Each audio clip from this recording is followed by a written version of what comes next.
আমি একটা স্টোরির কোয়েশ্চেনটা লিখে নিয়েছি। দেখো এখানে মাত্র 5টা পয়েন্ট দেওয়া আছে। বেশি পয়েন্ট দেওয়া থাকলে কিভাবে স্টোরিটা লিখতে হয় এটা তোমরা অনেকেই জানো। 14-15টা সেন্টেন্স লিখতে পারলেই কিন্তু ওয়ার্ড 120-র কাছাকাছি চলে যায় এবং এটা একটা খুব সুন্দর ভলিউম হয়। কিন্তু যদি এইরকম মাত্র 5টা পয়েন্ট থাকে তাকে তুমি কিভাবে ওই 14-15টা সেন্টেন্সে নিয়ে যাবে, এটা অনেকের ক্ষেত্রেই অসুবিধা হয়। আজকে তুমি খুব সহজেই শিখে যাবে কিভাবে এই পয়েন্টগুলোকে এক্সটেন্ড করতে হয়। আমরা প্রথমেই আগে এই হিন্টসগুলো পড়ে একটু মানেটা বুঝে নিই। আর নাইট ওয়াচম্যান একজন রাতের পাহারাদার, এমপ্লয়েড ইন আ ফ্যাক্টরি, তাকে একটা ফ্যাক্টরিতে চাকরি দেওয়া হয়েছিল। Dreamed of catching a thief, সে একটা চোর ধরার স্বপ্ন দেখল। তাহলে ভেবে দেখো, রাতের পাহারাদার স্বপ্ন দেখছে, তার মানে সে রাতে ঘুমিয়ে পড়ে। স্যালারি পেড, তাকে মাইনে দিয়ে দেওয়া হলো। অ্যান্ড ডিসমিসড, চাকরি থেকে বরখাস্ত করা হলো। আমরা একটা ইন্ট্রোডাক্টরি সেন্টেন্স লিখব, একটা কনক্লুডিং সেন্টেন্স লিখব, সেগুলো ছাড়াও আমার এই 15-16টা সেন্টেন্স কিভাবে বেরোবে এর আগে একটা প্ল্যান তৈরি করে নেব যে কোন পয়েন্ট থেকে আমি কতগুলো সেন্টেন্স লিখতে পারি। দেখো শুরুতে একজন কোনো একটা শহরে একজন নাইট ওয়াচম্যান ছিলেন। এইরকমভাবে তুমি এখান থেকে বড় জোর একটা বা দুটো সেন্টেন্স বলতে পারো এই পয়েন্ট থেকে। এমপ্লয়েড ইন আ ফ্যাক্টরি, একটা ফ্যাক্টরিতে চাকরি পেল। তোমাকে আমি একটা ট্রিক শিখিয়ে দিচ্ছি, এই পয়েন্টগুলোকে কেন দিয়ে প্রশ্ন করো। কিভাবে প্রশ্ন করবে না, কেন দিয়ে।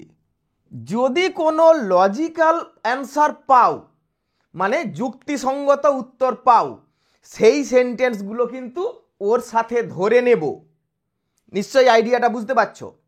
সমস্ত পয়েন্টকে কিন্তু কেন দিয়ে প্রশ্ন করা যাবে না।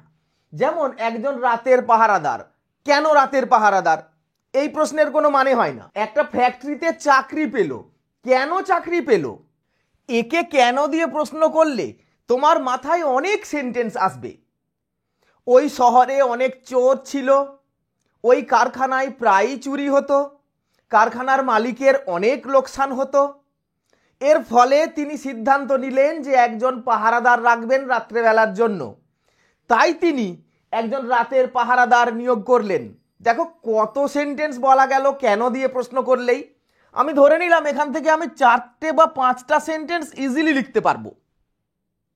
এবার দেখো, dreamed of catching a thief, ওই পাহারাদার সে চোর ধরার স্বপ্ন দেখলো, চোর ধরতে পারলো না, স্বপ্ন দেখলো।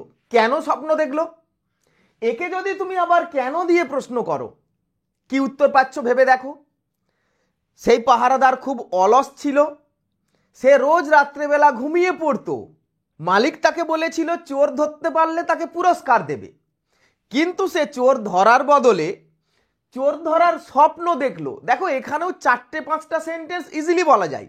আমি ধরেই নিলাম তুমি এখানে 3-4টে সেন্টেন্স বলতেই পারবে। এরপরে দেখো, স্যালারি পেড, তাকে মাইনেটা দিয়ে দেওয়া হলো। তাহলে দেখো কেন মাইনে দিয়ে দিল না, সে পুরস্কারের আশায় এই ঘটনাটা মালিককে বলেছিল, মালিক তাকে মাইনে দিয়ে দিল। দুটো সেন্টেন্স তো ইজিলি তুমি বলতে পারছো।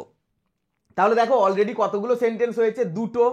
এখানে যদি 4টেও ধরি, 4-2 6টা, 6-4 10টা, 2-12টা, আর 3-4টে সেন্টেন্স বললেই হয়ে যাবে। ডিসমিসড, তাকে চাকরি থেকে তাড়িয়ে দেওয়া হলো।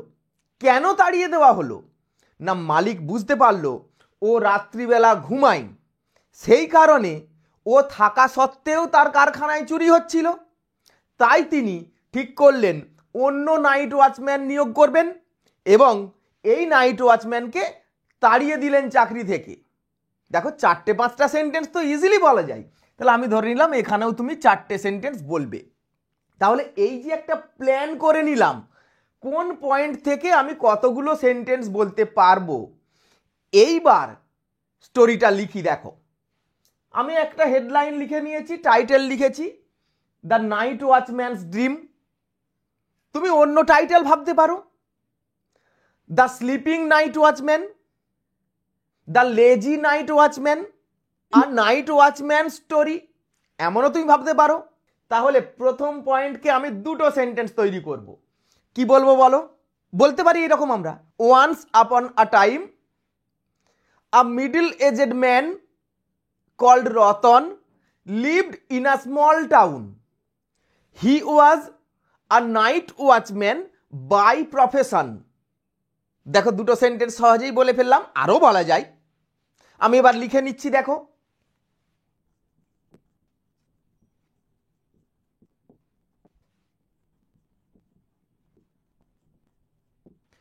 এরপর কারখানার কথা বলতে হবে। ওই শহরে একটা কারখানা ছিল, তুমি কারখানার নামও বলতে পারো, যে একটা জুতোর কারখানা ছিল, একটা জামা কাপড়ের কারখানা ছিল, বলবো একটা। এবং সেই কারখানায় প্রায় রাত্রেবেলা চুরি হতো, কারণ ওই শহরে অনেক চোর ছিল।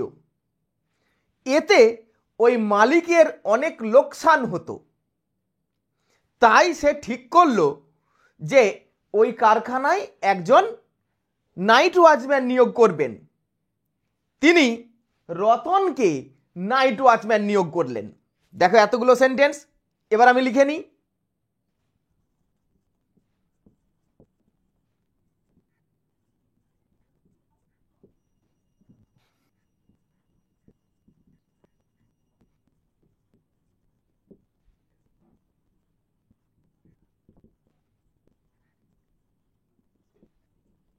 তাহলে কি লিখলাম একটু দেখে নাও। There was a shoe factory in that town, ওই শহরে একটা জুতোর কারখানা ছিল। Thefts used to happen in that factory almost regularly. Thefts মানে চুরির ঘটনা, ইউজড টু হ্যাপেন ঘটতো, প্রায় ঘটতো ওই কারখানায়। So the owner of the factory, তাই কারখানার মালিক, হ্যাড আ হিউজ লস, খুব লোকসান হয়ে গেছিল। He decided to appoint a night watchman, তিনি ঠিক করলেন একজন রাতের পাহারাদার রাখবেন। To guard his factory at night. Ratan was employed as the night watchman, রতনকে রাতের পাহারাদার নিয়োগ করা হলো।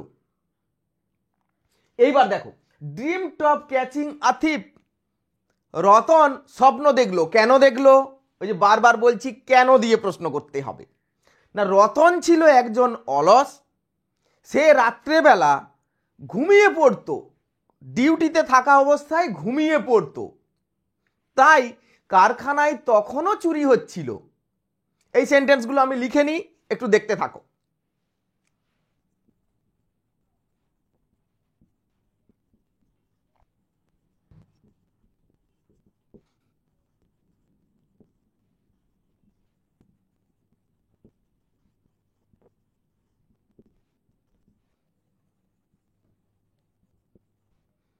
দেখো কি লিখেছি। Ratan was very lazy, Ratan ছিল খুব অলস, অ্যান্ড ইনসিনসিয়ার, কাজে সিনসিয়ার ছিল না, to his duty. He often fell asleep on duty. So thefts still continued, চুরি চলতেই লাগলো। The master had promised a reward, ওই কারখানার মালিক প্রতিশ্রুতি দিলেন যে তিনি একটা পুরস্কার দেবেন।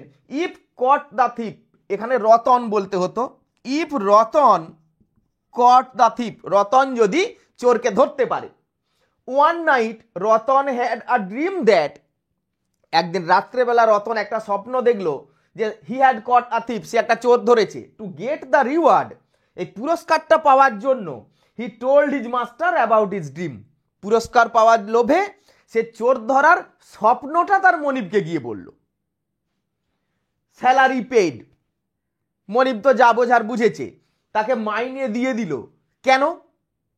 কারণ তাকে আর কাজে রাখবে না। তাহলে এটাকে কেন দিয়ে প্রশ্ন করে খুব বেশি সেন্টেন্স পাওয়া যাবে না। তাহলে বলবো, দেখো, দ্য মাস্টার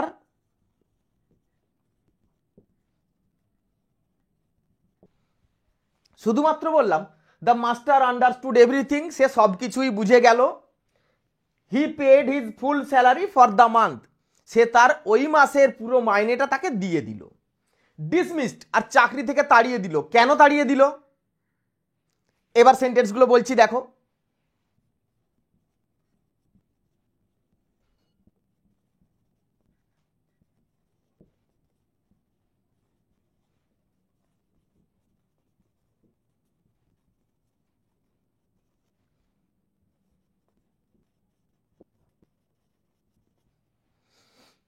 কি কি বললাম দেখো, he came to know why thefts still occurred, তিনি জানতে পারলেন যে তারপরেও কেন চুরি হচ্ছিল। ইভেন ইফ, এমনকি he had appointed Ratan as night watchman, he was sure that Ratan use to sleep every night, তিনি নিশ্চিত ছিলেন রোজ রাতে রতন ঘুমিয়ে পড়তো। So the master dismissed Ratan from the job and he decided to employ another night watchman. Ratan went away crying, Ratan কাঁদতে কাঁদতে চলে গেল। তাহলে এরপরে আরো সেন্টেন্স বাড়ানো যায়, তুমি ভেবে দেখো, কল্পনা করে দেখো। কেন দিয়ে প্রশ্ন করলে এরকম অনেক সেন্টেন্স তোমার মাথায় ভাসবে, তুমি সেগুলো প্রয়োজন মতো লিখবে, যত ইচ্ছে এইরকম স্টোরিকে বড় করে নেওয়া যাবে। তাহলে ট্রিকটা কি শিখলে, কেন দিয়ে প্রশ্ন করো, সেই প্রশ্নের যে উত্তরগুলো পাচ্ছ সেই উত্তরগুলো লিখে নাও, নিয়ে এবার পয়েন্টটা বলো। তাহলে কিন্তু খুব সহজেই স্টোরিকে অনেক বড় করে দেওয়া যাবে। যদি আজকের ক্লাসটা ভালো লেগে থাকে তাহলে ভিডিওটা তুমি বন্ধুদের মধ্যে শেয়ার করে দেবে। আর মাধ্যমিক পরীক্ষার এই ধরনের টিপস অ্যান্ড ট্রিক্স সংক্রান্ত আরও ভিডিও পেতে গেলে ভিডিওতে লাইক দেবে, কেমন লাগলো অবশ্যই সেটা আমাকে জানাবে। আজকের ক্লাস এই পর্যন্তই। Thank you for watching.